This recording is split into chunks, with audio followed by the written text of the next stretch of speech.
ईशावास्यमिदं सर्वं यत्किञ्चित् जगत्यां जगत् तेन त्यक्तेन भुञ्जीता मा गृध kasya sviddhanam is the very opening verse of the Ishavasya Upanishad,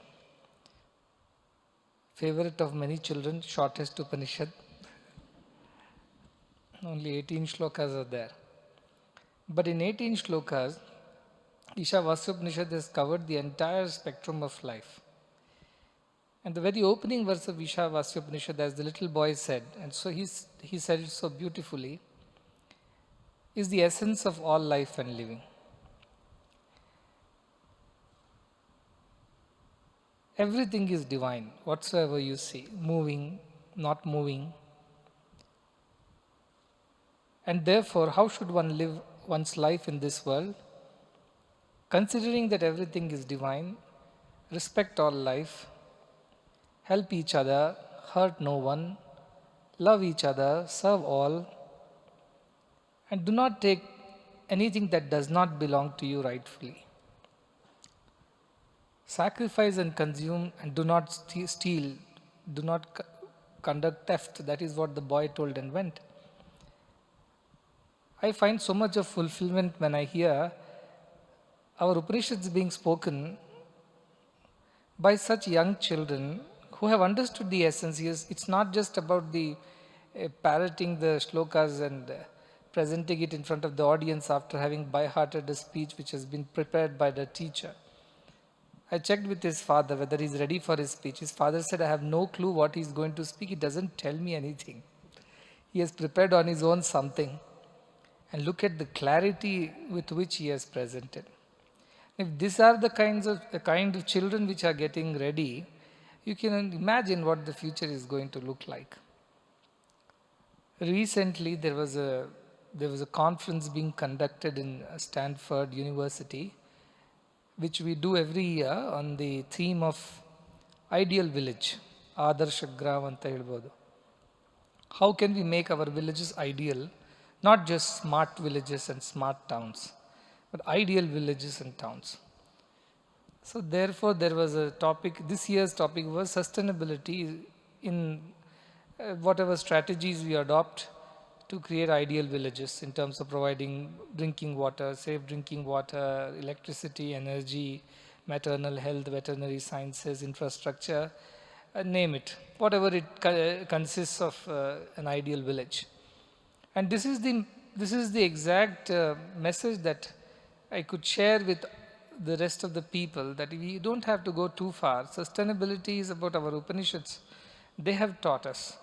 Isha sarvam. Everything is divine. So do not disturb anything. Do not harm anyone. Do not steal. Do not grab. Do not hurt anybody. And more importantly, you live your life. We are not saying you should starve yourself in the name of service and sacrifice, but make sure that you consume with a sense of sacrifice and don't take that which does not belong to you. Now, what does that mean? In today's world, driven by consumerism, where everybody is just buying and buying and buying, because of the availability of finances, because of their aspirations, desires, comparisons, lifestyle pressures, and what do we end up doing? We take more than what we require because we have access to finances. And then we overspend, we overconsume, and the cost, the footprint of it is not just about buying a thing from the shop, but all the earth's resources that have gone into making a shoe or making a book or making a car or making a house, they all are involved, and therefore we are consuming all of it. You can't say, I have the money, I will do whatever I please to do. That's wrong. Because when you continuously buy more than what you require, the prices of things go up unduly, and then it becomes inaccessible to the poorer, the needy, the deserving ones. And the whole economy gets skewed. So this was the message, that listen to the Ishavasya Upanishad. And in one simple phrase, if you put it, is give more and take less.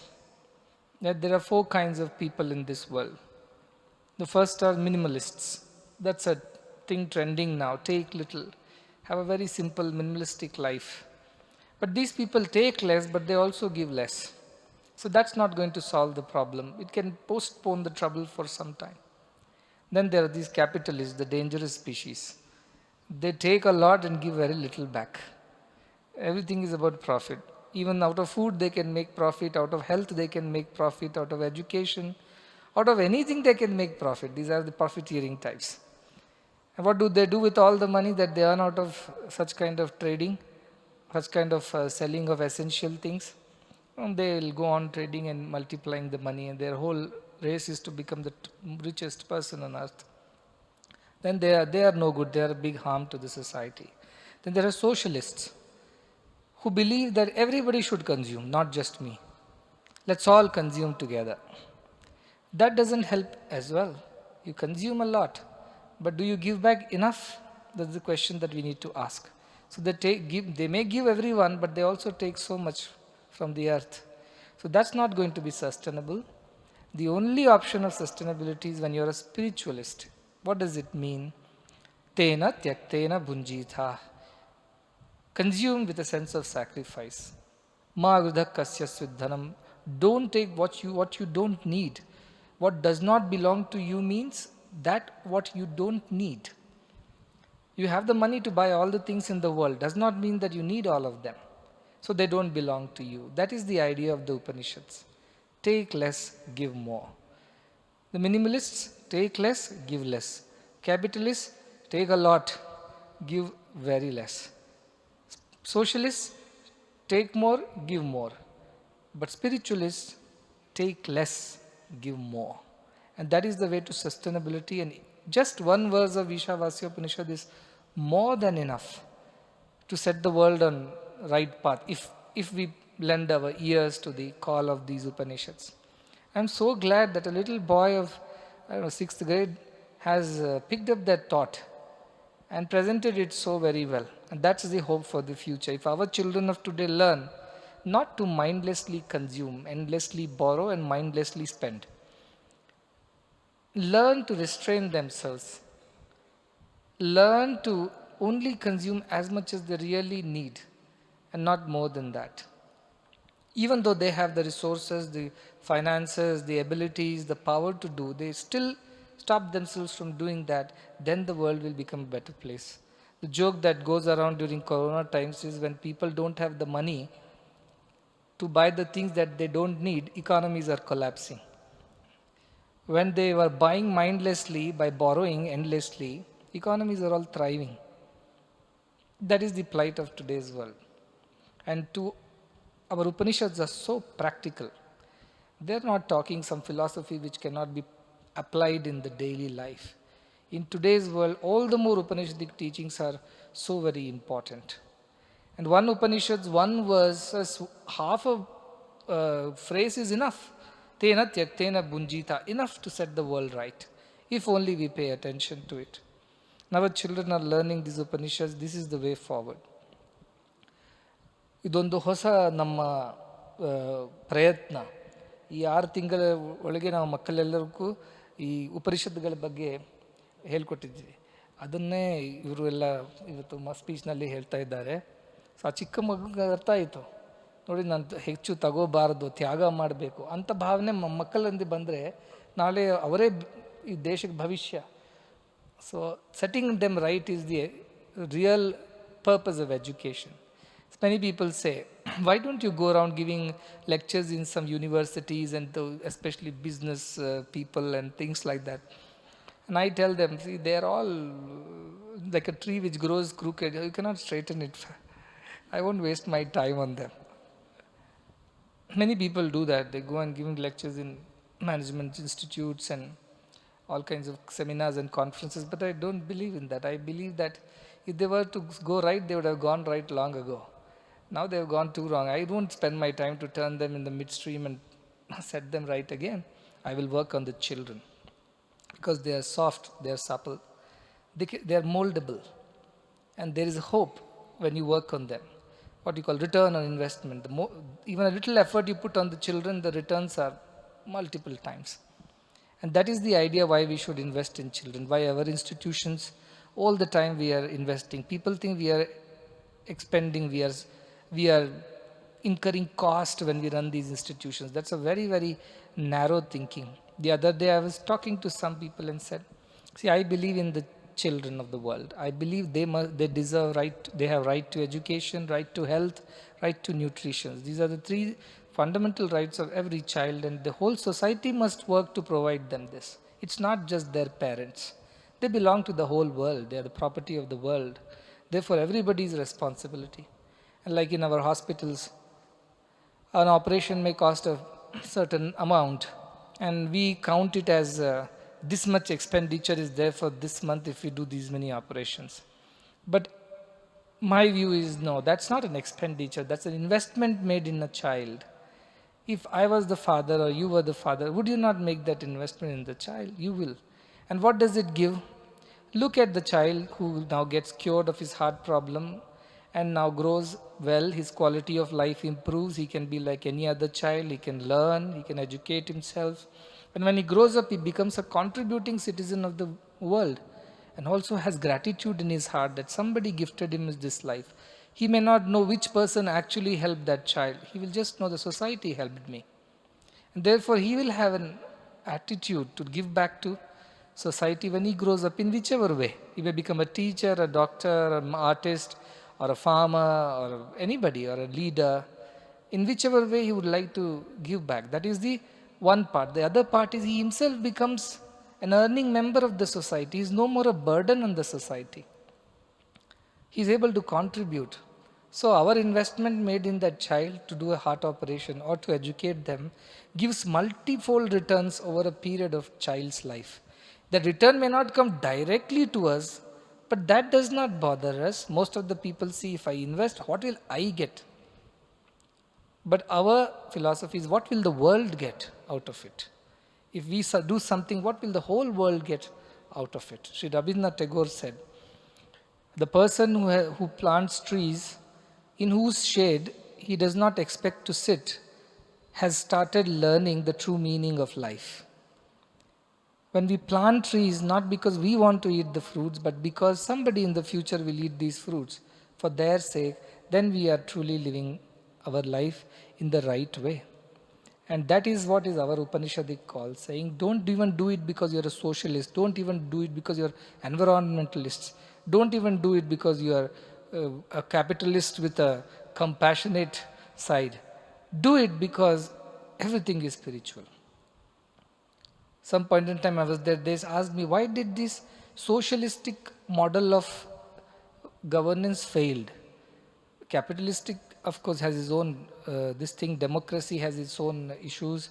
Why socialistic models failed? The only reason they failed is because they don't have spiritual basis. They only look at give and take and give and take. They're not looking at why they should give and take, why everybody should be a part of this.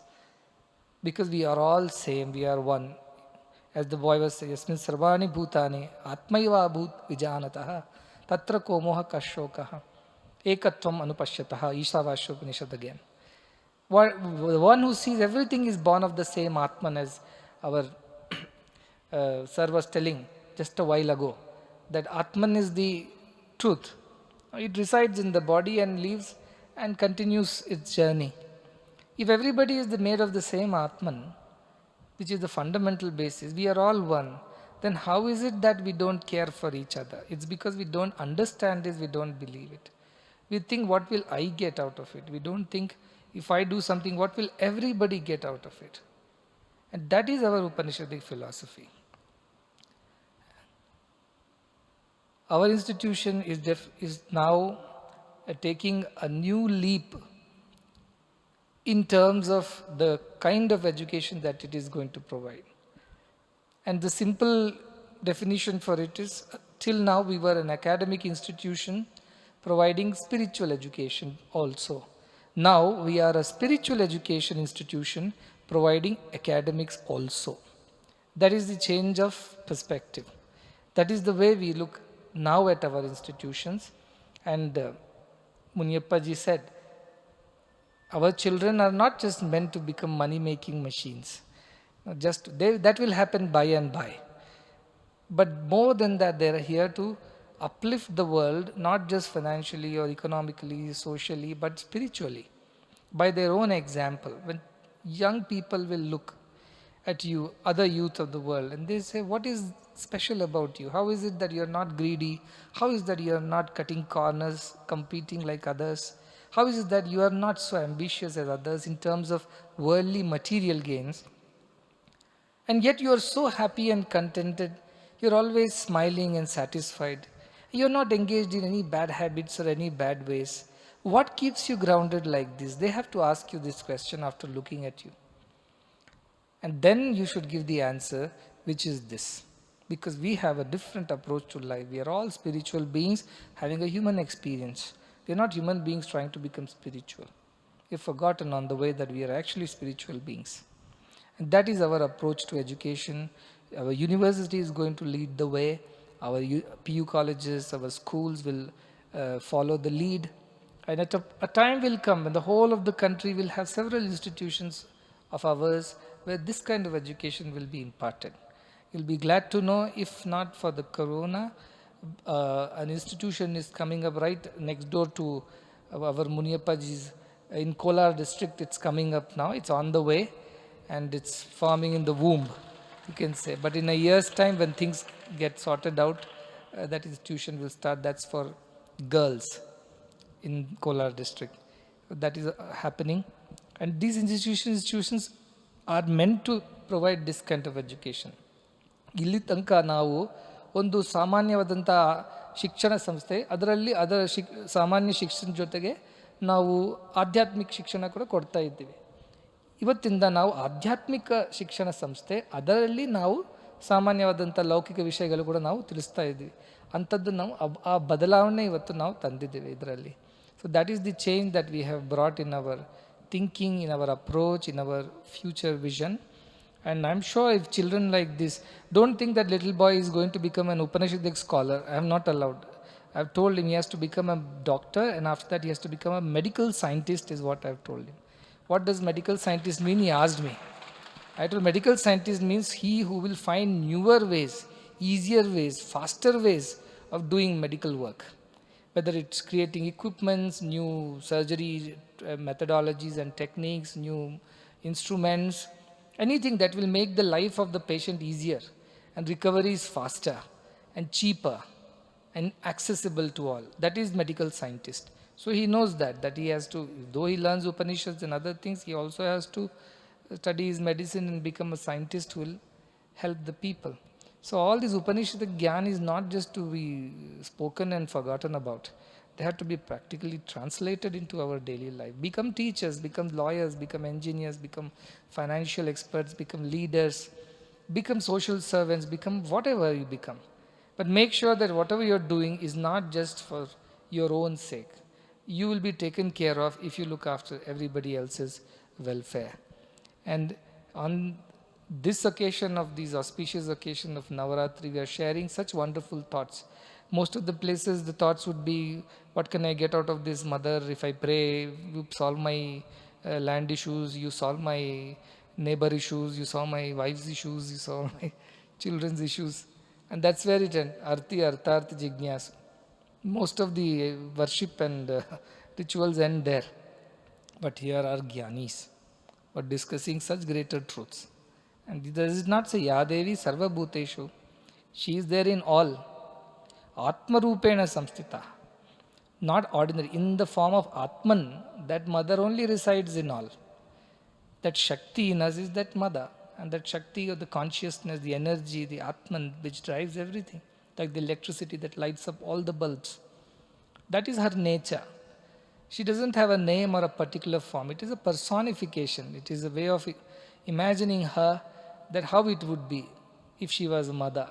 And then based on various aspects of her energy, she has been given different names and attributes.